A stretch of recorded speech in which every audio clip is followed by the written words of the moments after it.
Eighties தக்காளி சாதம் இது எயிட்டிஸோட லஞ்ச் பாக்ஸ் மட்டும் இல்லை, இது ஒரு ஸ்வீட் மெமரிஸ்னு கூட சொல்லலாம்.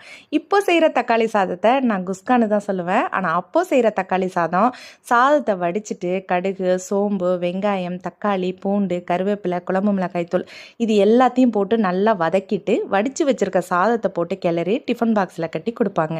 அந்த சாப்பாட்டை ஸ்கூலுக்கு எடுத்துகிட்டு வந்தால் ஒரு 11 மணி போல் எங்கள் பாட்னி சார் பார்த்திங்கன்னா மரத்து நெல்லில் வச்சு பாடம் எடுக்க ஆரம்பித்தார்னா அவ்வளோ இன்ட்ரெஸ்ட்டாக போயிட்டுருக்கோம்.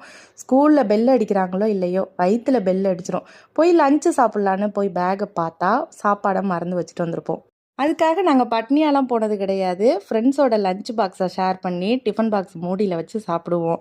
ஸ்கூல் கேன்டீனில் போய் சாப்பிட்ற அளவுக்குலாம் கையில் பைசா இருக்காது. திருஷா டைலாக் தான், போக 2.50 வர 2.50 அவ்வளோதான் இருக்கும். ஈவினிங் வீட்டுக்கு போனால் நல்லா சுட சுட மீன் குழம்பு, மீன் வறுவல் இதெல்லாம் இருக்கும். நல்லா சாப்பிட்டுட்டு விளையாண்டுட்டு அதுக்கு பிறகு தான் படிக்க ஆரம்பிப்போம். இந்த எளிமையான சாப்பாடெல்லாம் சாப்பிட்டு யாருக்கும் சத்து குறைபாடெல்லாம் வந்தது கிடையாது. இப்போ இருக்கிற பசங்களுக்கு பார்த்தீங்கன்னா வெஜ்ஜையே நான்வெஜ் மாதிரி ஸ்டைலில் தான் கொடுக்க வேண்டியதாக இருக்குது. பேபிகார்னு, மஷ்ரூமு, பன்னீர், மீல் மேக்கரு இது இல்லாமல் அவங்களுக்கு லஞ்ச் பாக்ஸே கிடையாது. அது இல்லாமல் பார்த்தீங்கன்னா ஸ்நாக்ஸ் பாக்ஸுன்னு நட்ஸு, டேட்ஸு, ஃப்ரூட்ஸு இதுதான் இவங்களுக்கு கொடுக்க வேண்டியதாக இருக்குது. நாங்கள் சாப்பிட்டது என்னமோ இழந்த பழம், நெல்லிக்காய், கொய்யாக்காய் இப்படின்னு தான் சாப்பிட்டு வளர்ந்தோம். ஆன்லைன் கிளாஸ்னு எதுவும் கிடையாது, எக்ஸ்ட்ரா கோர்ஸ்னு எதுவும் கிடையாது. நாங்களாக படித்தோம், நாங்களாக வளர்ந்தோம். பேரண்ட்ஸ் கூட சொல்லி கொடுக்க மாட்டாங்க. நாங்களாவே மனப்பாடம் பண்ணிப்போம், நாங்களாவே எழுதிக்குவோம். அது ஒரு பொன்னான காலம் தான் சொல்லணும். அதுக்கு பிறகு பார்த்திங்கன்னா அப்படியெல்லாம் படித்து இன்றைக்கி பெரிய பெரிய பொசிஷனில் ஒவ்வொருத்தவங்களையுமே இருக்க தான் செய்கிறாங்க.